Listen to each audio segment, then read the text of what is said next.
Si Pagong, at si Kuneho. Maikling kwento. Isang hapon, nagkita si Pagong at si Kuneho sa daan.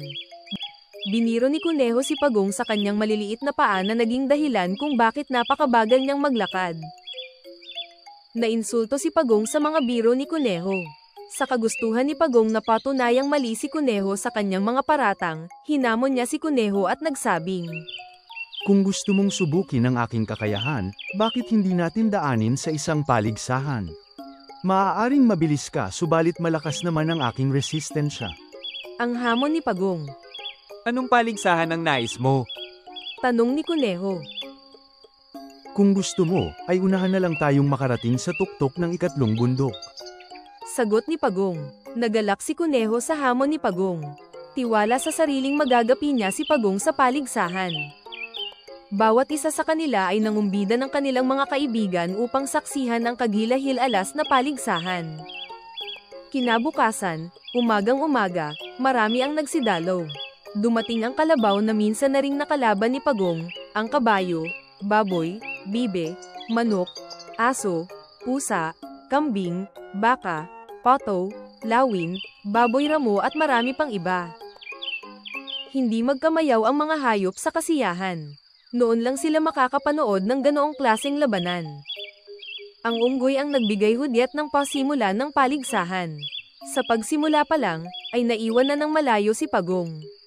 Halos hindi na makita ni Kuneho si Pagong dahil sa kalayuan ng kanilang pagitan. Narating ni Kuneho ang tuktok ng ikalawang bundok. Hindi na niya matano si Pagong. Mabuti pa ay mamaingga muna ako. Malayo pa naman si Pagong. Napakalayo ng agwat naming dalawa. Ang sabi ni Kuneho sa kanyang sarili. Naupo si Kuneho sa ilalim ng isang puno. Nang dahil sa pagod, hindi niya namalayang siya ay naidlip.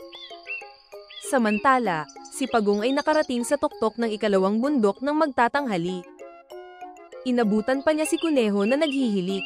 Himbing na himbing si Kuneho. Dala marahil ng kanyang pagod. Magdadapit hapon na nang matano ni Pagong ang rurok ng ikatlong bundok. Malapit na siya. Noon pa lang nagising si Kuneho. Tinanaw niya ang ibaba ng bundok sa pag-aakalang nandoon pa rin si Pagong, subalit wala pa rin. Sinimulan na niya muling tumakbo. Takbong walang pahinga. Laking gulat niya nang abutan niya si Pagong sa ituktok ng ikatlong bundok na namamahinga na. Hiyawan ang lahat ng hayop. Lahat sila ay bumati kay Pagong. Si Kuneho naman ay hiyang-hiya sa pangyayari. Humingi siya ng paumanhin kay Pagong sa ginawa niyang pang-iinsulto. Simula noon ay naging halimbawa na ng mga hayop na hindi dapat maliitin ang kanilang kapwa.